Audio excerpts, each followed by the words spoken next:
എപ്പോഴും സ്നേഹത്തിന്റെ ഭാഷ വേണം, എപ്പോഴും നന്മയുടെ സഹകരണം വേണം.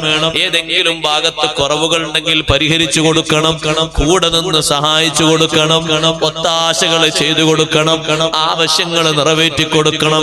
സ്നേഹത്തിന് എന്തെല്ലാം കാരണമാകുന്നോ അതൊക്കെ ഇരുവരിൽ നിന്നും ഉണ്ടാകണം. ഒരിക്കലും നമ്മൾ അടിമകളാക്കി വെക്കുന്ന ആളുകളാകരുത് നമ്മുടെ ഇണകൾ. നമ്മുടെ ഇണകൾ അല്ലാഹു നമ്മളെ ഏൽപ്പിച്ച അമാനത്തുകളാണ്, സൂക്ഷിപ്പ് സ്വത്തുകളാണ്. ഇരിക്കട്ടെ സഹോദരങ്ങളെ, നിങ്ങളെ കൈവശം 10 പവൻ സ്വർണം ഒരാൾ ഏൽപ്പിച്ചാൽ, ഒരു 10 മാസം കഴിഞ്ഞിട്ട് ചോദിക്കുമെന്ന് പറഞ്ഞേൽപ്പിച്ചാൽ എത്ര സൂക്ഷ്മതയോടെ നിങ്ങളത് നോക്കും. ഇടക്കിടക്ക് നിങ്ങൾ എടുത്തു നോക്കൂലേ, ആ പെട്ടിക്ക് വല്ലതും സംഭവിച്ചിട്ടുണ്ടോ? ഇത് പലരും തുറക്കുന്നതാണ്, ആരെങ്കിലും കൊണ്ടുപോയിട്ടുണ്ടോ? കാരണം സ്വന്തമല്ലല്ലോ, ആരാന്റെതല്ലേ? അല്ലാഹു അവന്റെ അമാനത്ത് ഏൽപ്പിച്ചതാണ്. നമ്മെ നമ്മുടെ ഇണകൾ നല്ല നിലക്ക് പോറ്റി വളർത്താനാ, നല്ല സ്നേഹം കൊടുക്കാനാ, നല്ല സഹകരണം കൊടുക്കാനാ.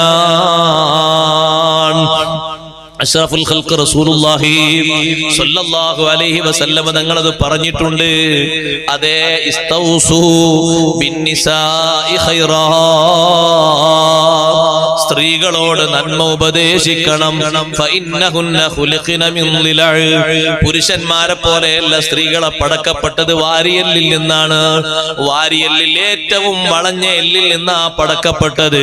ആ സ്ത്രീകൾക്ക് വല്ല മനോവശമവും വരുമ്പോ അത് കത്തിക്കാതെ നിങ്ങളത് ആ വിഷമം മാറ്റാൻ നിങ്ങൾ തുനിയണം.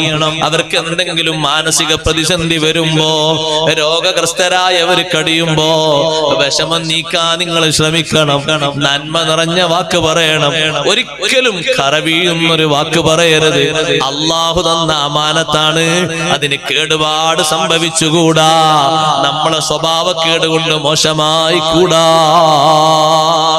നമ്മുടെ സ്വഭാവം പോരാത്തവരാണെങ്കിൽ ഒരു പക്ഷേ നമ്മുടെ ഭാര്യമാര് ചിന്തിക്കുകയാണ്, പടച്ചോനെ എത്ര കാലം ഞാൻ ഇതിന്റെ കൂടെ ക്ഷമിച്ച് സഹിച്ചെങ്ങനെ കഴിയണം.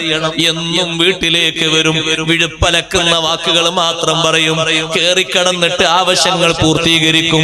അങ്ങനെ രാവിലെ അങ്ങ് പോകും. പിന്നെ ഉച്ചക്കെങ്ങാനും വന്നാൽ ഭീതിയാണ്, എന്തെങ്കിലും പറഞ്ഞേക്കുമോ എന്നുള്ള പേടിയാണ്. എന്തെങ്കിലും ആവശ്യങ്ങൾ പറഞ്ഞാൽ ഒരു കുരച്ച് ചാട്ടമാണ്.